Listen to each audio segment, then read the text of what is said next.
Welcome to Success Weekly with James Tharris, a weekly dose of thought-provoking ideas and helpful tips on improving your mindset. And now, here's your host, James Tharris. Hello and welcome to Success Weekly. I'm your host, James Tharris, and we're going to jump right into Chapter 7 of Psycho-Cybernetics by Dr. Maxwell Maltz.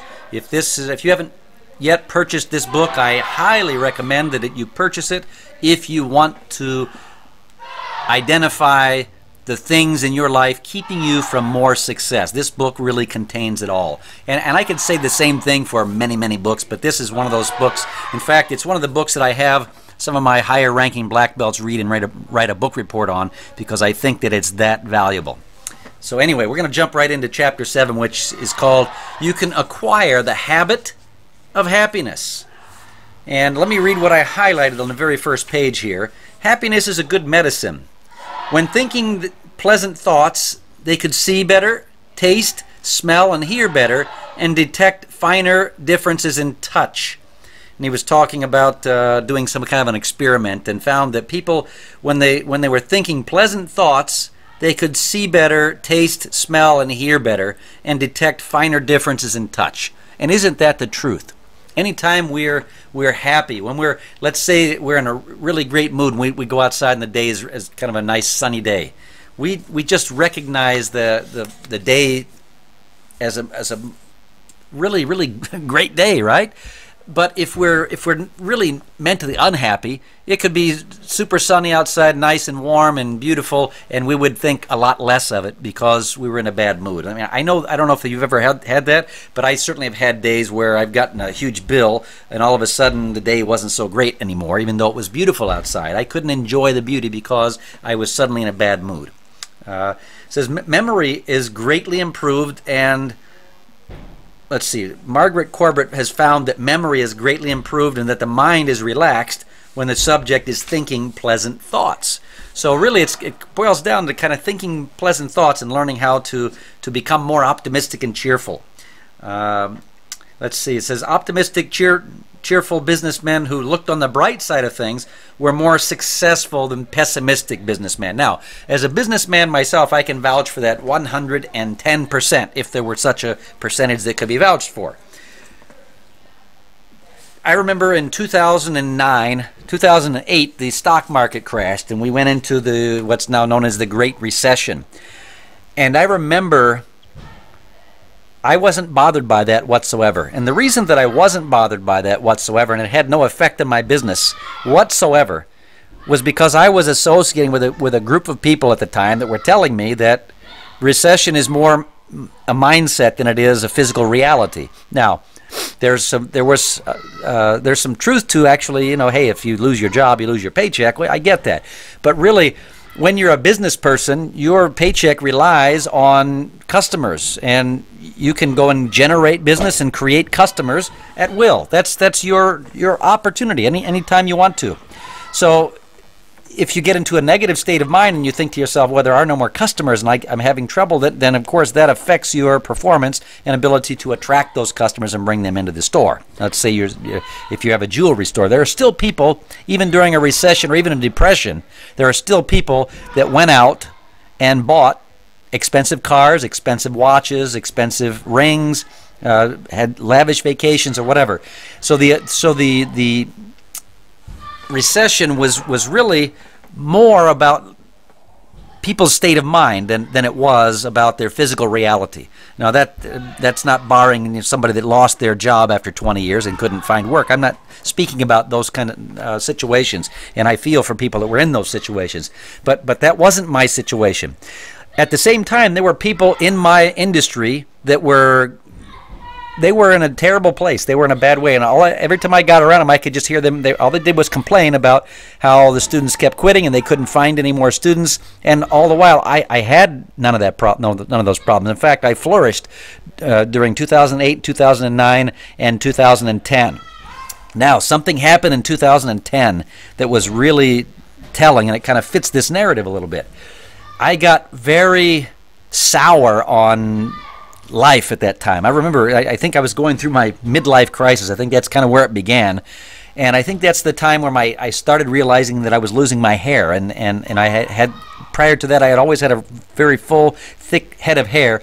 And that year, 2010, I had a lot of hair fall out unexpectedly, and it really stressed me, and I had a different outlook on life. I started looking in the mirror and saying, oh my goodness, all the students are going to recognize that I'm losing my hair, and how is that going to make me feel? And it was really skewed thinking, honestly, but nonetheless it happened. And I think that's kind of what a midlife crisis is. It's kind of, maybe on a subconscious level, realize I'm getting older, and I'm getting heavier, and I can't move the way that I used to move, and that's inevitably means someday I'm going to die. That's kind of what all that stuff meant. And so I got into a really negative state of mind at that point, and it really spiraled downhill, even though I tried to fight it. A year later, I moved out of our location and took a huge risk. As you know, I'm a risk taker, and I took this huge risk and moved into this 12,000 square foot gymnasium and had to pay all kinds of money. And I lost my hind end on this deal, by the way, and that caused me to go into a further tailspin. And so I was in a miserable state of mind for probably about 3 years. I was in a depressed state of mind. I just did not want to be around people, and I didn't want to get up in the mornings. It was just a miserable time. And so at that time, because I was in a bad mood, I couldn't enjoy the beauty of life at that time. I couldn't enjoy nice weather. I remember my wife taking us on a kind of an emergency vacation, taking us down to Florida so that I could enjoy a weekend, with no worries and some sunshine and weather. And I did enjoy it. I really did. But I couldn't enjoy it fully because of my state of mind, right? And prior to that, I'd always enjoyed it so much more. And so, thankfully she did that, because that was probably the beginning of me coming out of that. So but I still couldn't enjoy that beauty around me because of my depression, I guess is what it was, and it was a terrible place to be. And so that's what kind of goes along with this chapter here, and talking about how happiness and optimistic people are, they have more success. And that's been absolutely true, because I moved out of this huge location after taking this huge hit, and I was in probably the lowest place I've been in my life that I can remember, and I had to then fight my way back. And I decided I made a decision. I was no longer going to be this pessimistic guy and looking at the world as a glass half empty. And I was going to start forcing myself to look at this as a glass half full, seeing the good in things, because it happened in my past. So many things I could point to that looked bad in the beginning turned out to be a blessing in the future. And this big location that I had that I lost my hind end on, it turned out to be an expensive experience and an expensive learning experience. But it turned out to be a great thing, because it's led me to where I am in my life right now, and some of the things that I'm currently doing that I wouldn't have been doing had I been more successful in that venture. So what seemed to be a terrible thing that was happening around me actually turned out to be a blessing in disguise. And that's how life works sometimes. So it's important to remember that, because sometimes we get down on ourselves, and we get down on life, and we get down on everything, and we can't experience joy and optimism anymore, and it really affects our health. It affects people around us. It affects our relationships, and in some cases it affects our finances. So I was able to climb out of that. And so my real recession didn't begin until 2011. And 2011 is when I took on this big, huge location, and at the same time was having a midlife crisis, and it wasn't the right time. So the recession that I went through had nothing to do with the Great Recession that we were experiencing in our economy. None of that affected me whatsoever. In fact, like I said, I thrived in that. I actually did better in the recession, because I got around people that were going places, and that's how they thought about it. And they told me not to think about it and worry about it, so I didn't. And it didn't affect me. But again, I don't know that that's the reality for everybody. If they're working at a regular job, maybe that wasn't the situation they were in. Maybe you didn't find yourself in that situation. But for a business owner, you have the opportunity to create business at will. That's why you're in business, and that's one of the reasons.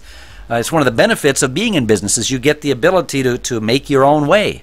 You're not reliant on a paycheck. You're not relying on the boss to see the extra work you did and give you a raise. You make that for yourself when you open your business. I think that everybody should own their own business. Unfortunately, not everybody is an entrepreneur at mind, and so there's some people that maybe they shouldn't own a business because they're not cut out for it. You know, I've got friends and relatives that would never own a business. In fact, thinking about it, I'm the only person in my immediate family that owns a business. The rest of them are employees, and there's nothing wrong with that. But you know, it takes a different type of person to step out and become an entrepreneur. Now, my father is kind of an entrepreneur to a certain degree. You know, he worked as a musician and kind of made his own way. But so yeah, I guess a little bit like that, but it wasn't quite the same. So there is some of that there, I suppose. And I guess my grandfather, who's long passed away, he owned his own restaurant and pool hall. So there's some entrepreneurship on my father's side of the family, it looks like. But with the exception of that, none of the brothers or sisters or mother or stepfathers are you know, entrepreneurs. And I don't think that they would enjoy being entrepreneurs at first. You know, after they realize some of the benefits and some of the joy and passion you get from working for yourself and, you know, creating your own life, you don't mind putting in, you know, sometimes 15 hours a day. I don't mind it sometimes because I love what I do, right? Now, if I worked, you know, making hamburgers and had to do that for 15 hours a day, I probably wouldn't be as ecstatic at the end of a day or at the beginning of another day, you know? So that's something to keep in mind. So this chapter is all about acquiring the habit of happiness. It says, be kind and loving to other people and you will be happy. And I'll tell you again, that's so true. Be happy and you will be good, more successful and healthier, feel and act more charitably towards others. So again, the happy people are, they even wrote a song about it, Shiny Happy People, right, by REM, and I think it was in the 90s somewhere. So, I mean, it's a great thing to have in your life is to learn how to cultivate the habit of happiness. Next point here, it says, if you are to be happy at all, you must be happy, period. Not happy because of. Because of. That's why they say that money can't make you happy. And it's true, money can't make you happy. You know, I make a lot more money than I did when I was 20 years old, but I'm not happier because of money. In fact, there's a lot of problems having extra money brings to the table that you don't have to worry about when you don't have money. And then, so last year, like, you know, I had to pay $30,000 in taxes. That's a kind of a bitter pill to swallow. You know, come April 15th or March, I think for an entrepreneur, it's like March something. You know, and to pay $30,000 in one fell swoop, that's painful. You know, and that's kind of takes everything you've got, and it takes the wind out of your sails. And it's difficult to get happy again, knowing that that's going to happen again the next year. But you know, having more money, I'd prefer it to have it that way because it solves a lot of other problems. It solves a lot of problems that not having money doesn't solve. You know, like broken down cars, for instance, or you know, living in a really low income area because that's the only housing you can afford. So it solves some of those problems. But as far as happiness goes, I was happy when I lived in houses like that and drove broken down cars. I was just as happy, honestly. Why? Because overall I'm a happy person. I like to have fun. I like to joke around. I like to pull pranks on my friends and family. And, you know, I have my moments where I'm a curmudgeon. I think it's a word, a curmudgeon. Easy for you to say, right? But overall, I'm actually a positive, happy person. I enjoy life. And I love seeing and being around others who enjoy it as well. In fact, I just can't stand being around negative people anymore. You know, because I guess I used to be one at some point, but you know, negativity or misery loves company. So I don't want to be miserable, and so that way I don't keep that kind of company, you know. Okay, and so Abe Lincoln said it best here, and I think this is where I use this quote a lot, and I guess this is the book that I got it from, or at least one of them. It says, most people are about as happy as they make up their minds to be. Do you know who said that? Abraham Lincoln said that back in 1865 or something like that. Okay, your opinion can add to unhappy events. Again, your opinion can add to unhappy events. How can I possibly be happy? Asked the businessman. I have just lost $200,000 in the stock market. I'm ruined and disgraced. You can be happier, I said, by not adding your own opinion to the facts. It is a fact that you lost $200,000. It is your opinion that you are ruined and disgraced. Now that brings me to another situation that happened probably around 2008 or 2009. I remember having a student come in. It's long gone now, but he came in and he trained with his brother and his father. Great people, by the way. And I remember something happening to the father, and the father had a really nice, high-paying job. And it might have been around the recession time, I guess. 2008 sounds about right. And I remember getting an email from him where he told me he had to cancel his membership because he had lost his job or whatever. And one of our auto drafts drafted his account for $200 or something like that. And this is for the whole family. So it was really, really ridiculously low thing. And his response in this email was, you drafted my account. I can't pay my bills. I'm ruined. I remember he was reading, I'm ruined. This was a guy that made probably $200,000 per year. He worked on like rockets and things like that. And I'm thinking to myself, here I was making a fraction of that money, and going, you're ruined over you had your checking account charged for $200 or $189, whatever it was, and that ruined you. And you make a $200,000 sum plus per year, and you live in this really nice house in this nice neighborhood, and this little $189 or $200 charge ruined you. Oh my goodness, that I was like dumbfounded when I read that, and I thought, wow, this guy just doesn't understand, And it was shortly after that they quit the school and he left, and I don't know what he's doing now. So I certainly hope he's in a better place than that. But that kind of goes along with what that guy was talking about, and I never forgot that, and probably never will. There's so much truth to that. Something happens to you. There's an old saying that it's not what happens to you, it's what you do with what happens to you. As I said on so many other occasions, bad things have happened to me in the past as well. Really bad things, in fact, in some cases. And I chalk it up to experience, and I look for the strawberry. What can I learn from this? I lost about $250,000 in that move that I made in 2011, and this guy was complaining about $200. I didn't have $250,000 to lose. I mean, I put everything I had into this venture, and it tanked on me. Now, you want to talk about some serious unhappiness? That was some serious unhappiness. But you know what? I rebounded from it, and I guess I didn't rebound right away now that I think about it, because I guess I did tell you that I kind of went into a little depressed state. But that was all part of a bigger puzzle. The fact that I lost the money, I really didn't care, because I knew I could make it back. The same way that happened to me in 2002 when the tornado hit our school, and I was $70,000 in debt. Well, I ended up paying that $70,000 off in 1 year, because I got my mind around it and said, I'm going to use this as an opportunity to prove to my students that when bad things happen, you just get up and you deal with it, and you solve the problem. And I did solve the problem. I don't even know exactly how I did it, honestly, but I solved it both times, and now I don't have the debt that I had. In fact, I have very little debt, and I've got great things happening in my life right now. And it's because of what I made of these things. I had to get honest with myself when those things happened. A lot of that in 2011, a lot of that was my own fault. When I lost this venture, a lot of that was my own doing. I was going through a midlife crisis. I was a miserable guy to be around. I'm lucky that anybody even stayed with me during that time. I had braces on my teeth at 41 years old or whatever. I was embarrassed about it. I was losing my hair. My main instructor quit and left me and left me to kind of explain to everybody what happened, and he wouldn't tell me what the real reason was and what happened, and it was a lot of other bad things happened along that. That's a whole other story. But I got through it. And it was a great experience. I mean, I would never want to go through it again. But honestly, I look back at that with fondness, because I learned so much in those 2 or 3 years. I learned so much that will now benefit me on the next venture that I'm the next adventure that I'm on right now. It's part of what's going to help make me successful in this particular venture in a very, very short period of time, I believe. Time will tell. All right. Let's see what else I've got here. Here's your practice exercise, or here's the practice exercise from the chapter. Form the habit of reacting aggressively and positively towards threats and problems, kind of like what I just described. Form the habit of keeping goal-oriented all the time, regardless of what happens. Do this by practicing a positive, aggressive attitude, both in actual everyday situations which come up and also in your imagination.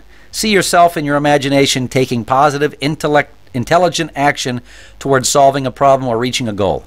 See yourself reacting to threats not by running away or evading them, but by meeting them, dealing with them, grappling with them, no pun intended, in an aggressive and intelligent manner.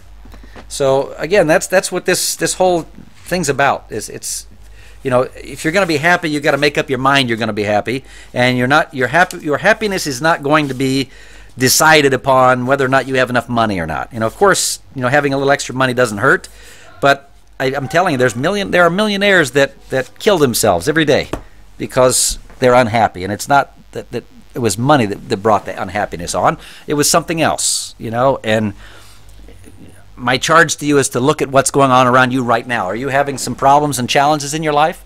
How are you viewing those problems and challenges? Are you doing like these other guys that I talked about, where they think that their world is over? Are you doing like me when I thought my world was over? When the tornado hit my school, that's exactly what I thought. My world is over. I have no way to pay these bills. The students are going to quit in droves, which they did, and I'm going to have all kinds of problems. How am I ever going to get through this? But you know what? I found a way, and I got through it, and I became stronger as a result of it, and that allowed me to grow bigger and better than I was before that tornado hit. So was that tornado that hit the school in 2001 such a bad thing after all? Again, I would never want to go through it again, but it turned out to be a great thing in my life. It really helped propel me to new heights that I would have never achieved had I not had to struggle through those times. So that's my message for you today. You can be as happy as you make up your mind to be, and let me know if this resonates with you, and if it helps somebody in your life. Please like it and share it with them, and I'd love to know your comments and thoughts on it. See you next week. That's all for this week. Tune in next week for another episode of Success Weekly. Do you have an idea you'd like James to talk about in an upcoming episode? Post your comments and be sure to share this podcast with friends.